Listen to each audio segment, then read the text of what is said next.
ওনারা আমাদেরকে মনে করেন যে আমরা ওনাদের দাস এবং আমাদের মুনি,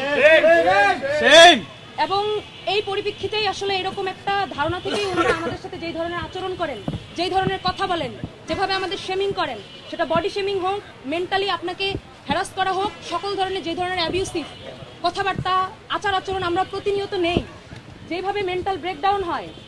হয়তো মনিরা মাহাজাবিন মিমো এরকম ডিসিশন নিয়েছে এবং সে সফল হয়েছে। যদি সে সফল না হতো, যদি সেই অ্যাটেম্পটা নিয়ে সে বেঁচে যেত, তাকে প্রত্যেকটা দিন ক্লাসে, ক্যাম্পাসে, ফেসবুকে তাকে হাজার রকমের কথা শুনতে হতো, এবং সেটা শোনার পরে সে যে বেঁচে থাকতো তার মনে হইতো হয়তো বা যে আমি যদি না বেঁচে থাকতাম তাহলে হয়তো ভালো হইতো। বিভাগে যে টিচারদের দ্বারা হ্যারাস হয়েছে, স্টুডেন্টদের কথা তো আসলে বলবো না, টিচারদের কাছ থেকে তো স্টুডেন্টরা এগুলো পায়। শিক্ষকরা এরকমও বলেন যে আমাদের সাথে তো এই হয়েছে, তোমাদের সাথে কি হয়েছে, এক জাস্টিফিকেশন দেয় আর কি। এখন মানে আপনি একজনের দ্বারা থাপ্পড় খাইছেন বিনা অপরাধে, এখন আপনি যদি বলেন আমি জুতার বাড়ি খাইছি এর আগে, এটা কোন দেশে জাস্টিফিকেশন হলো যে আপনি তাহলে ব্যথাটা তো আপনার কম হয়েছে, অসম্মানটা কম হয়েছে? বিষয়টা হচ্ছে যে আমি তো নিরপরাধ, আমার সাথে এটা কেন করা হবে?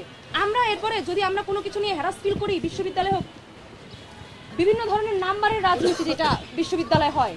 এই যে মিমো আপুর আজকে একজন শিক্ষকের সাথে একটা বিষয় ছিল, মরহুমা আমাদের মধ্যে নাই।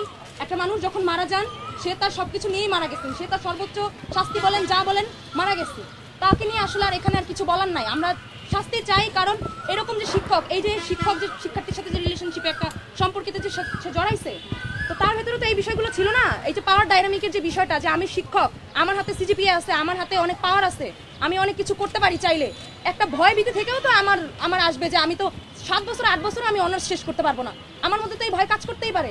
আমি একটা শিক্ষার্থী, আমি 19 বছর 18 বছর বয়সে 18-19 বছর বয়সে আমি বিশ্ববিদ্যালয়ে ভর্তি হয়েছি। আমার শিক্ষক বা আমার যদি কেউ যদি আমাকে এই ধরনের কথাবার্তাগুলো বলে, আমি তো 10 বার ভাববো যে আমার সাথে কি হচ্ছে, আমি কি করতেছি, কি হবে আমার সাথে। এই বিষয়গুলো নিয়ে আমার মনে হয় যে আমি আমার বিশ্ববিদ্যালয়, আমার বিভাগের এবং বিশ্ববিদ্যালয়েরও বিভিন্ন শিক্ষার্থী এই ধরনের সমস্যার সম্মুখীন হয়, এই সিজিপিএ নিয়ে, এই ধরনের বিষয়গুলো নিয়ে, এবং এই যে একটা ভয় ভীতি আমাদের মধ্যে কাজ করে যে আমার কি হবে, আমি তো এখান থেকে বের হয়ে তো আমার যদি ভালো একটা রেজাল্ট না হয়, ভালো একটা কিছু না হয়, আমি কি করবো।